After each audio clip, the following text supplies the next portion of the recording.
Welcome to Journeys Beyond with Shamarie, a podcast where we explore dreams, energy, and the unseen worlds that shape our lives.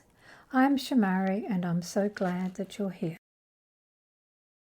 I am Shamarie, and today we're talking about rhythm, not just routine, but the patterns your nervous system returns to when life happens, because the rhythm can heal, and rhythm can also become a very sophisticated hiding place.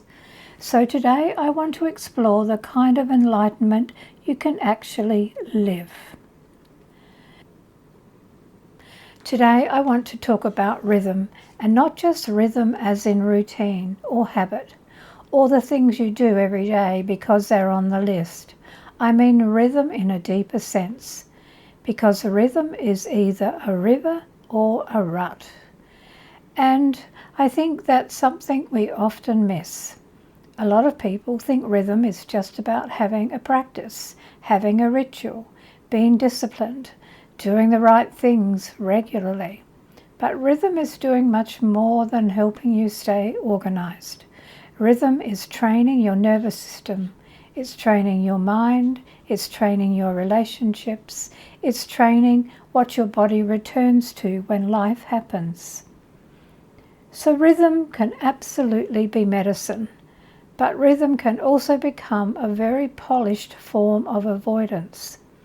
And because it can look healthy, spiritual, disciplined, devoted, or productive, it can go unquestioned for a very long time. So the question I want to put on the table today is this: is your rhythm making you more alive or more automatic? More embodied or more elevated? More free or just better at bypassing? Because for me, true enlightenment is not really about having access to higher states. It's not about being able to rise above the body. It's not about escaping the human experience. And it's not about sounding wise. For me, enlightenment is much more simple than that and much more demanding. It's this: can my physical body embody all that I am? That's the real question. Not whether I can touch peace for 20 minutes, not whether I can access love in meditation, not whether I can have a peak experience or a spiritual opening, an amazing process, or a beautiful moment of expansion. Those things matter, they're real, and they can be powerful, but they are not the same as integration. Because a peak moment proves capacity. Embodiment proves integration. And I think the distinction matters so much right now because a lot of modern spirituality is very focused on elevation and frequency.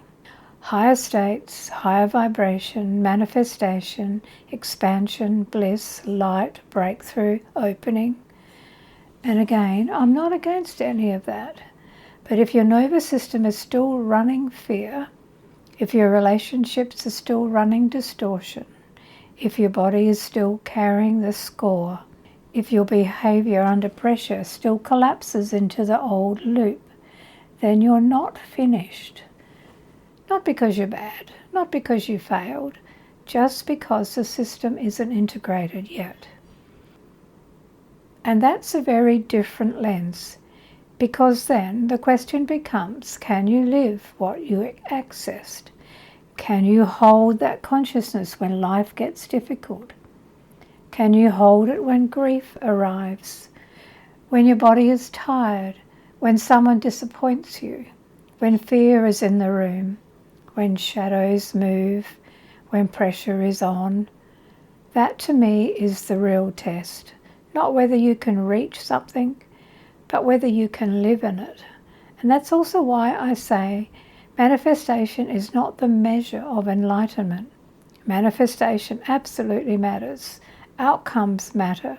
Reality matters. And I'm not pretending they don't. But outcomes are not a spiritual report card. The measure is embodiment. Can the body hold light and shadow without splitting? Can life hold truth, not just the comforting parts? Can the human system run the upgrade under pressure? Because real maturity is not just accessing beauty. It's being able to stay present when darkness is in the room too, inside you, around you, or moving through the world, and still walk with integrity. That is a very different thing from spiritual performance. And when I talk about embodiment, I keep coming back to this very simple frame. The body is biological hardware, the mind is software, and the nervous system is the interface that runs the whole thing. That's why rhythm matters. The nervous system loves rhythm because rhythm creates predictability, and predictability creates safety. That's why music can calm you, walking can settle you, breath can shift you, repetition can rewire an old loop. But the key thing here is that the nervous system entrains to whatever you repeat. It doesn't care what you call it. It cares about the pattern. So yes, you can repeat soothing rhythm and heal, but you can also repeat bracing rhythms and live in chronic tension.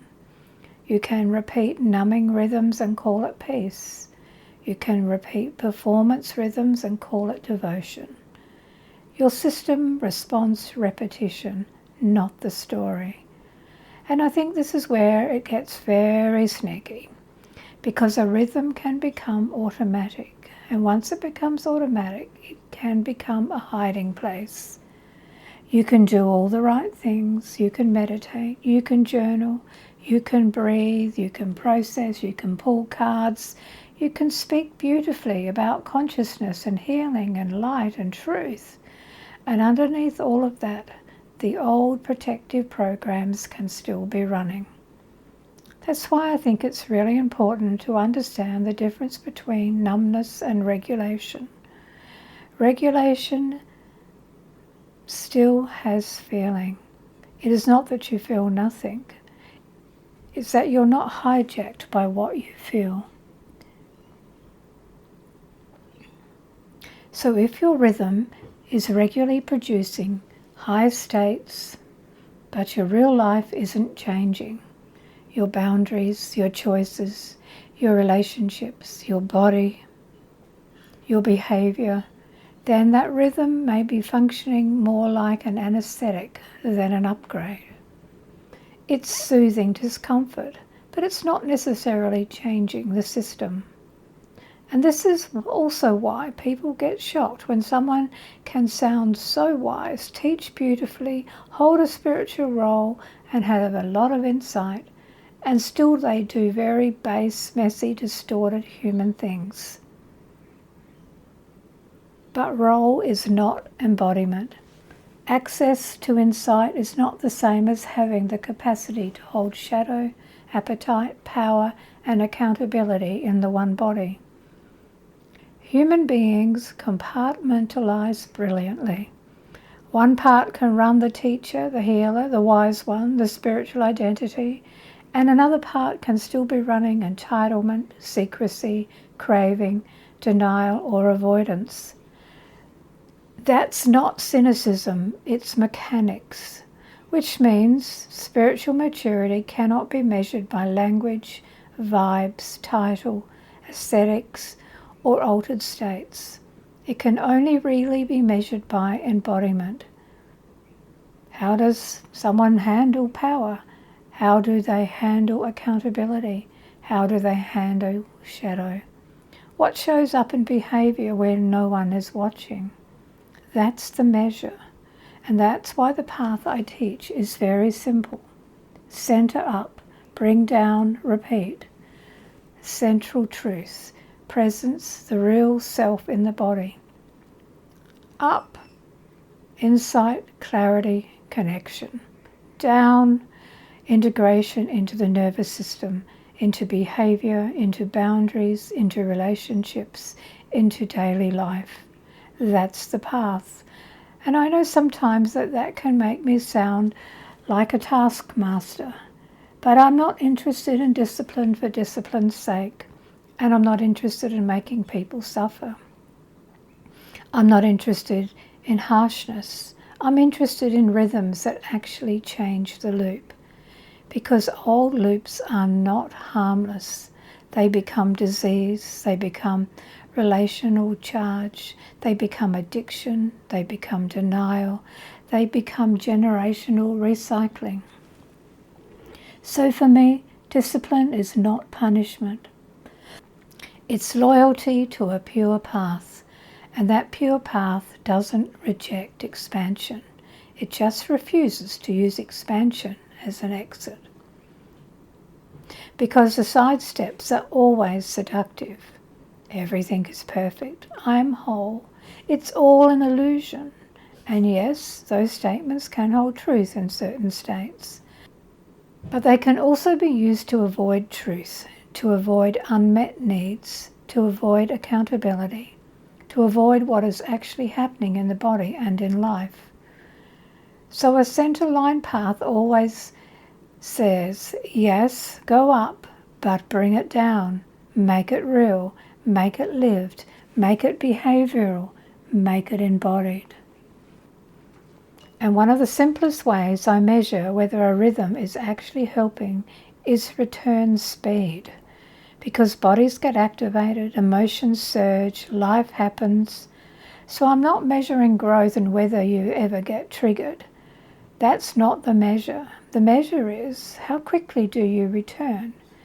How clearly do you recover? How gently do you reset? A healing rhythm improves return speed. And avoiding rhythm may look calm in the moment, but often over time it actually decreases return speed because nothing underneath it has ever really changed. And this is exactly why the March focus inside Quantum Soul Upgrade matters. This month we are working with the creative chakra, the belly chakra. And I think this is one that gets oversimplified a lot because people hear creative chakra and think it's only about artistic expression.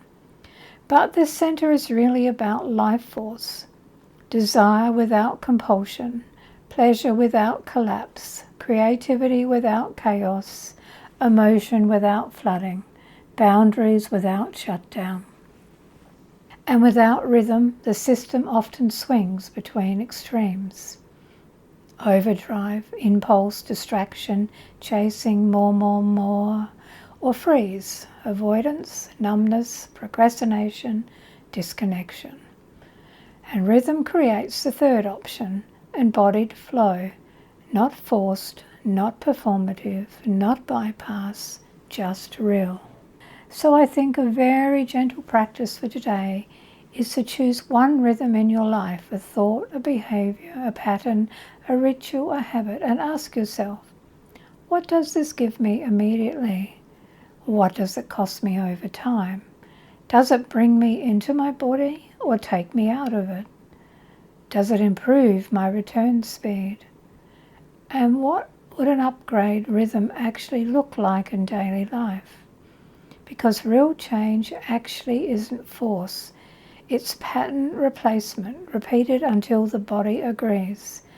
And that's really why Quantum Soul Upgrade exists, not as a spiritual entertainment, not as a do more processes, not as a meditate harder. It exists as an embodiment container. We don't just go up, we bring it down into the nervous system, into the body, and into life. And that's a very different rhythm.